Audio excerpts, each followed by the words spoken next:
नमस्कार। मौसम के बदलते ही दिल्ली की आबो हवा में इतना जबरदस्त अंतर आता है कि इसका असर हम सब पर दिखना शुरू हो जाता है। बढ़ते प्रदूषण के कारणों पर अगर हम गौर करें तो जहां एक तरफ गाड़ियों से निकलने वाला जहरीला धुआं है तो वहीं दूसरी तरफ पंजाब और हरियाणा में किसानों का पराली जलाना भी है। हर साल इस समस्या से निपटने के लिए दिल्ली सरकार तरह तरह के उपाय खोजती है।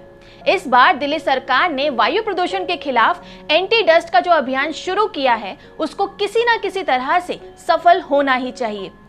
1 महीने तक चलने वाले इस एंटी डस्ट अभियान में अलग अलग तरीके से पॉल्यूशन कंट्रोल करने की कोशिश की जाती है।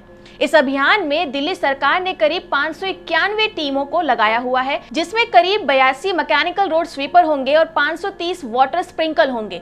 258 एंटी स्मोक गन होगी, जिनकी मदद से दिल्ली में प्रदूषण पर काबू करने की कोशिश की जाएगी। कंस्ट्रक्शन साइटों पर नियमों के उल्लंघन करने पर 10,000 से लेकर 5 लाख रुपए तक का जुर्माना लगाया जाएगा।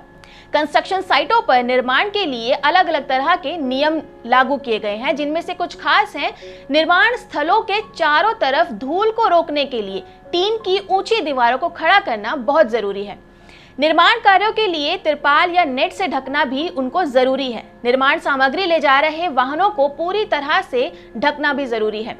पत्थर की कटिंग करने का काम खुले में नहीं होना चाहिए। साइट पर लोडिंग अनलोडिंग का काम करने वाले कर्मचारियों को मास्क देना भी कंपलसरी है। दिल्ली की इस समस्या के खिलाफ लड़ने की जो भी कोशिशें की जा रही हैं, उसमें दिक्कतें ये आती हैं कि इस पूरी लड़ाई में दिल्ली के बाहर हमारा कोई कंट्रोल नहीं रह पाता। जैसे अगर पराली कुछ कारणों से दिल्ली, उत्तर प्रदेश या पंजाब में जलाई जाती है तो उसका धुआं दिल्ली की आबो हवा में घुलता ही चला जाता है।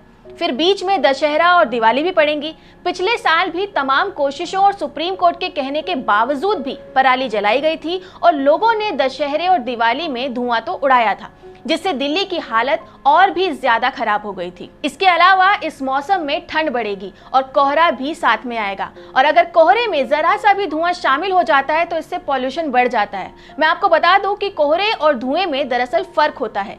जो नेचुरल तरीके से कोहरा होता है वो सब जगह पर होता है, और जिस धुएं को इंसान ने बनाया है वो धुआं कहीं पर ज्यादा होता है तो कहीं कम होता है। ऐसे में जब कोहरा और धुआं मिलता है तो उससे फॉग बनता है, और यही वायु प्रदूषण का सबसे बड़ा कारण कहलाता है। इस बढ़ती हुई समस्या पर हम सभी का गंभीर होकर सोचना बहुत जरूरी है, क्योंकि दुनिया भर के आंकड़े बताते हैं कि इस प्रदूषण के कारण होने वाली बीमार लोगों की संख्या में बहुत बड़ा इजाफा हुआ है। दुनिया भर में अकेले 32 लाख मौतें COPD की वजह से हुई है, जो फेफड़ों से जुड़ी हुई एक बीमारी है। यूरोपियन रेस्पिरेटरी पेपर में छपी एक रिपोर्ट की माने तो बढ़ता हुआ वायु संकट जलवायु में होने वाले परिवर्तन के कारण और भी बढ़ेगा, और अगर ऐसा हुआ तो सीधे हमारे फेफड़ों और रेस्पिरेटरी सिस्टम पर इसका असर पड़ेगा। दिल्ली NCR में अस्थमा के मरीजों की संख्या में भी काफी बढ़ावा हुआ है। 2019 में 4 लाख मौतें अकेली अस्थमा से हुई थी। वर्ल्ड मेट्रोलॉजिकल ऑर्गेनाइजेशन की एक रिपोर्ट की माने तो कार्बन डाइऑक्साइड और ओजोन परत का दुश्मन मानी जाने वाली मीथेन गैस भी लगातार बढ़ रही है।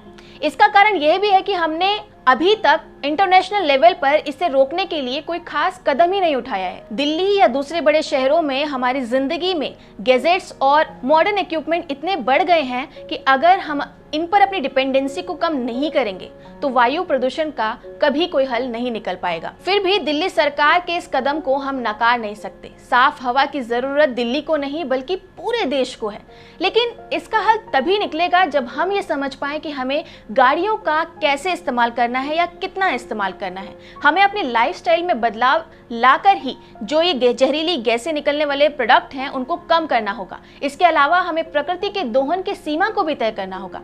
जब तक हम इन परेशानियों को गंभीरता से नहीं समझेंगे तब तक प्रदूषण की समस्या का कोई समाधान निकलना बहुत मुश्किल है। इस पर आपकी क्या राय है, हमें कमेंट करके जरूर बताएं।